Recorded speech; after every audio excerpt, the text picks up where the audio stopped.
ඔන්න එකෝමත් එක කාන්තාරයක ගිනියම් වෙන අවරශ්මය මැද්දේ ඊටාම දුර්වල කුඩා කිරිල්ලියක් ජීවත් වුණා. මේ කාන්තාරයේ උණුසුම දරාගත නොහැකි මට්ටමකට ඇවිල්ලායි තිබුණේ. කාන්තාරයේ වැලි පවා ගිනියම් වෙමින් තිබුණා.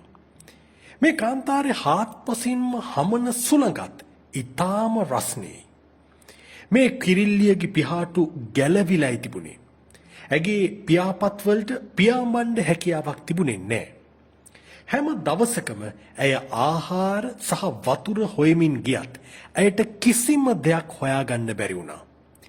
මේ කිරිල්ලියගේ දවස මුළුමනින්ම තනිකමින් සහ කාන්සියෙන් පිරීලායි තිබුණේ. ඇගේ මුළු රාත්‍රියම බියෙන් පිරීලා තිබුණු එකක්. සමහර වෙලාවට ඇයට හිතුණා මගේ ජීවිතයේ වේදනාව මෙච්චරටම තියෙනවා නම් දෙවියන් වහන්සේ මාව ජීවත් කරවන්නේ ඇයි කියලා. එක දවසක් ඇය පර්වතයක් යට සෙවණැල්ලට වෙලා බොහොම දුර්වලව වාඩි වෙලා හිටියා. මෙහෙම ඉන්නකොට මේ කිරිල්ලිය දැක්කා ඈතින් බොහොම සංසුන් ගමනින් කෙනෙක් යනවා. මේ කිරිල්ලිය ඉන්න තැනට ඒ කෙනා ලං වෙනකොට තමයි මේ කිරිල්ලිය තේරුම් ගත්තේ මේ නම් තරුණ භික්ෂුවක් කියලා. ඔහු ගමනින් වෙහෙසටපත් වෙලා ඉන්න බවක් පෙනෙන්න තිබුණත් පියවර තැබීමේ සාමකාමී බවක් පෙනෙන්න තිබුණා. මේ කිරිල්ලිය Tamanගේ ශක්තියම එකතු කරගෙන වෙවුලන හඬින් මෙන්න මෙහෙම ඇහුවා. අනේ හාමුදුරුවනේ ඔබ කොහෙද මේ යන්නේ? මේ භික්ෂුවත් ඇය ළඟ නතර වෙලා මෙන්න මෙහෙම කතා කළා. මේ භික්ෂුව මේ කිරිල්ලිය දිහා ඊටාම මෘදුව බැලුවා. ඒ වෙලාවේ මේ භික්ෂුවගේ හිතට වේදනාවකුත් දැනුණා. භික්ෂුව කිව්වා මම යන්නේ මගේ ස්වාමියාව හමු වෙන්න. ඔහු ජීවත් වෙන්නේ මේ කාන්තාරේ එහා පැත්තේ. ඔහු බොහොම ප්‍රඥාවන්ත කෙනෙක්. දැන් මට කියන්න ඔබ මොකද මෙතන කරන්න කියලා. ඔබ කොහොමද මේ වගේ දුක්ඛිත තත්වයකටපත් උනේ? මේ වෙලාවේ අර කිරිල්ලිය ඊටාම දුක්බර හඬින් මෙහෙම කිව්වා. මම මගේ ඉරණම නිසා බොහෝම දුක් විඳිනවා. මගේ ජීවිතයේ දරාගත නොහැකි තත්වයකටපත් වෙලයි තියෙන්නේ. මම ඊටාම දුර්වලයි. මට පියාඹන්නවත් බෑ. මට කෑම නෑ, වතුර නෑ, ඉන්න තැනක් නෑ. කරුණා කරලා මට කියන්න පුළුවන්ද මං තව කොච්චර කාලයක් මේ දුක් විඳින්න ඕනේද කියලා. තරුණ භික්ෂුව මොහොතකට නතර වෙලා ඊටාම මෘදුව මෙහෙම කිව්වා. මම ආපසු එන ගමනේදී මම ඔබට කියන්නම් මගේ ස්වාමියා ඔබ ගැන මොනවද කිව්වේ කියලා. මේ කිරිල්ලිය ඊටාම දුක්බරව හිස පහතට හරවලා කිව්වා. එහෙනම් ඔබ එනකන් මම මෙතනටම වෙලා බලාගෙන ඉන්නවා කියලා. අර තරුණ භික්ෂුව මේ කිරිල්ලියට සමුදීලා කාන්තාරේ දිගටම ගමන් කළා. ඔහු Tamanගේ ස්වාමියාගේ කුටියට ළඟා වුණා. ඔහු ස්වාමියාට හිස නමලා හැමදේම කිව්වා. ස්වාමීනි මම එන අතරමඟ මට කිරිල්ලියක් හමු වුණා. ඇය ඇහුවා ඇගේ වේදනාව අවසන් වෙන්නේ කවදද කියලා. ඔබෙන් දැනගෙන එන්න කියලා. කරුණා කරලා ඔබට කියන්න පුළුවන්ද ඇගේ වේදනාව අවසන් වෙන්නේ කවදද කියලා. මහලු ස්වාමියා ඇස් වහගෙන ටික වෙලාවක් නිශ්ශබ්දව කල්පනා කළා. ටික වෙලාවකට පස්සේ ඇස් ඇරලා ඔහු කිව්වා තව වසර 10ක් ඇගේ ජීවිතේ වේදනාව ලියවිලා තියෙනවා කියලා. මේක ඇහුව ගමන් තරුණ භික්ෂුවගේ හදවත දුකින් පිරීලා ගියා. ස්වාමීනි මේ කිරිල්ලියට අවුරුදු 10ක් තියා තව දවස් 10ක්වත් ජීවත් වෙන්න බැරි තත්වයකයි ඉන්නේ. මම මේ ගැන ඇයට කිව්වොත් ඇය තවත් දුකටපත් වෙනවා. ඇයට තවදුරටත් එහෙම ජීවත් වෙන්න ශක්තියක් නැහැ. මේ වෙලාවේ අර ස්වාමියා තරුණ භික්ෂුවගේ උරහිසට අත තියලා මෙහෙම කිව්වා. ඔව් ඇගේ ඉරණම එයයි. හැබැයි තව එක මාර්ගයක් තියෙනවා. ඇයට කියන්න ඕනෑම අවස්ථාවක ඒ කියන්නේ බඩගිනි වුණත්, තිබහ ඇති වුණත්, දුර්වල වුණත්, තනිකමක් දැනුණත් ඒ හැම වෙලාවකදීම ඇයට විශ්වයට ස්තුතිවන්ත වෙන්න කියන්න. මුළු හදවතින්ම විශ්වයට ස්තුතිවන්ත වෙන්න කියන්න. කෘතඥතාවය ඇයට දුකේ ගැඹුරට යාම වළක්වා ගන්න උදව් කරાવી. ආපහු එන ගමනේදී අර තරුණ භික්ෂුව අර කිරිල්ලිය ඉන්න තැනට ළඟා වුණා.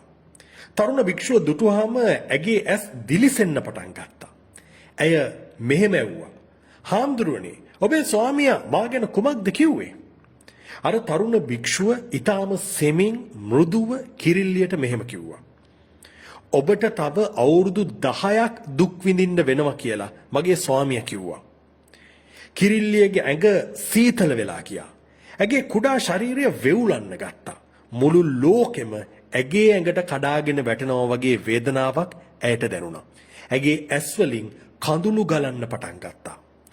අවුරුදු 10ක් තියා මට තව දවස් 10ක්වත් ජීවත් වෙන්න පුළුවන්ද කියලා මම දන්නේ නැහැ හාමුදුරුවනේ.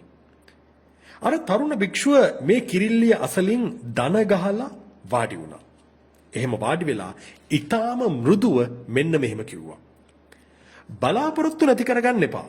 මගේ ස්වාමියා ඔබට තව උපදේශයක් ලබා දුන්නා. ඔහු කිව්වා කුමන තත්වයක් වුණත් ඔබ විශ්වයට ස්තුතිවන්ත වෙන්න කියලා. අවංක හදවතින් ඒක කියන්න කියලායි කිව්වේ. විශ්වය මට දෙන හැම දෙයකටම ස්තුතියි කියලා කියන්න. මේ කිරිල්ලිය ටික වෙලාවක් නිහඬව හිටියා. ඊට පස්සේ ඇය තනිවම මිමිනුවා. මට තේරෙන්නේ ඒක කොහොමද මට උදව් කරන්න කියලා.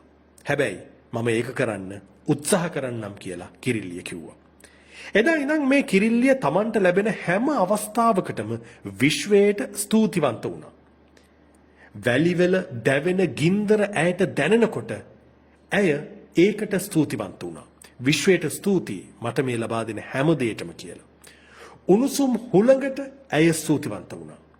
ඇගේ උගුර පිපාසයෙන් ගිලිලා වතුර ටිකක් බොන්න නැති වෙන අවස්ථාවේදී පවා ඇය කිව්වේ විශ්වයට ස්තුතියි මේ හැම දෙයක්ම මට ලබා දෙනවට කියලා. ඇය මුළු හදවතින්ම මේක කිව්වා. ඇගේ පිහාටු වැටිලා ඇගේ ශරීරයේ රිදෙන කොටත් ඇය කිව්වේ විශ්වයට ස්තුතියි කියලා. කෙමෙන් කෙමෙන් දවස් ගෙවිලා ගියා. සෙමින් දේවල් වෙනස් වුණා. කෙමෙන් මේ කිරිල්ලියගේ පිහාටු වර්ධනය වෙන්න පටන් ගත්තා. ඇගේ පියාපත් වලට නව ශක්තියක් ලැබුණා. එක දවසක් අහස අඳුරු වලාකුළකින් පිරීලා ගියා. තද හුලං හැඟුවා. ඉක්මනින්ම ධාරානිපාත වැස්සක් කඩාගෙන වැටුණා. වැස්ස වැටිලා ගස් ආයිමත් පිබිදෙන්න පටන් ගත්තා. පොළවට වැටුණු වතුර එකතු වෙලා තැන තැන පොකුණු නිර්මාණය වුණා. මේ කිරිල්ලිය වතුර බොන්න පටන් ගත්තා. ගස්වල ගෙඩි කන්න පටන් ගත්තා. ඇයට නැවතත් පියාඹන්න හැකියාව ලැබුණා.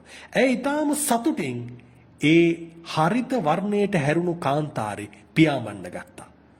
ඔහොම සති ගානක් යනකොට අර තරුණ භික්ෂුව ආපහු තමන්ගේ ස්වාමියා හොයාගෙන මේ කාන්තාරයේ මැදින් යන්න ගත්තා. හැබැයි දැන් තියෙන්නේ කාන්තාරයක් නෙමෙයි. ගස්වැල් පොකුණු තියෙන බොහොම ලස්සන ඉසව්වක්. මේ ඉසව්ව හරහා යනකොට මේ තරුණ භික්ෂුවට අර කිරිල්ලියත් හම්බුණා. අර කිරිල්ලිය කිව්වා මගේ හැමදේම වෙනස් වුණා හාමුදුරනේ කියලා. ඒකට ඔබේ ස්වාමියාට ස්තුතිවන්ත වෙන්න කියලාත් කිව්වා. මේ තරුණ භික්ෂුව ඊටාම ඉක්මනින් තමන්ගේ ස්වාමියා හොයාගෙන ගියා. ස්වාමියා හොයාගෙන ගිහිල්ලා කිව්වා ස්වාමීනි ඔබ කිව්ව දේ හරි. කෘතඥතාවය නිසා හැමදේම වෙනස් වෙලා තියෙනවා කියලා. ඒක කොහොමද උනේ කියලා මේ තරුණ භික්ෂුව ස්වාමියාගෙන් ඇහුවා. ස්වාමියා කිව්වා ඇයට අවුරුදු 10ක් දුක් විඳින්න තිබුණත් කෘතඥතාවය ඊට වඩා බලවත් වුණා. ඕනම ඉරණමක් වෙනස් කරන්න කෘතඥතාවයට නැත්නම් ඔබට ලැබිලා තියෙන දේවල් වලට මුලින් ස්තුතිවන්ත වීමේදී පුළුවන් කියලා මේ ස්වාමියා තරුණ භික්ෂුවට පැහැදිලි කරලා දුන්නා. මේ වෙලාවේ ඔබ මේ කතාව අහනකොට ඉන්න තත්ත්වය අපි හරියටම දන්නේ නැහැ. හැබැයි ඔබ ඉන්නෙත් අර කිරිල්ලිය හිටිය වගේ තත්ත්වයක නම් මේ කතාවෙන් ඔබට අපිට ගන්න තියෙන පණිවිඩයත් ඒකයි. ඔබට ලැබෙන හැම දෙයකම විශ්වයට ස්තුතිවන්ත වෙන්න. ඒ තුලින් ඔබ තුල ධනාත්මක ශක්තියින් නිර්මාණය වෙනවා. ධනාත්මක ශක්තියින් තවත් ධනාත්මක ශක්තියින් ආකර්ෂණය කරගන්නවා. එතනින් ඔබට පුළුවන් ඔබේ දුක අවසන් කරගන්න. මේ සෙන් කතාව ගැන ඔබේ අදහසත් කමෙන්ට් එකක් හැටියට අපිට ලබා දෙන්න. ඒ වගේම ඔබේ යාළුවෙකුත් ඉන්නේ අර කිරිල්ලිය හිටියා වගේ තත්වයක නම් නොවරදවාම මේ වීඩියෝ එක එයාටත් ෂෙයා කරන්න. අපි මෑතකදී ඔබ වෙනුවෙන් නිර්මාණය කළ සෙන් කතා මොනවද කියලා බලන්න පුළුවන් ඊළඟට එන ලින්ක්ස් වලට ගියොත්.